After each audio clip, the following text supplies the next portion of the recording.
आज पुन्हा गावी जायला निघाले. तसं तर काल रात्रीच मी बॅग पॅक करून घेतली होती. पण कसं एखाद्या वेळेस एखादी गोष्ट नंतर आठवते. सो म्हणून चेनच लावायची बाकी होती.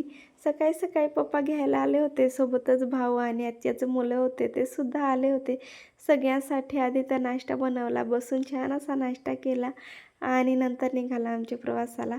जवळूनच ज्या काही भाज्या घ्यायच्या होत्या त्यासुद्धा घेतल्या आणि तिथंच ऊस तोडत होते. पप्पांनी ऊससुद्धा घेतल्या आणि नंतर 1 ते 2 तासानंतर आम्ही पोहोचलो गावी. तर आत्या आणि ते सुद्धा आले होते.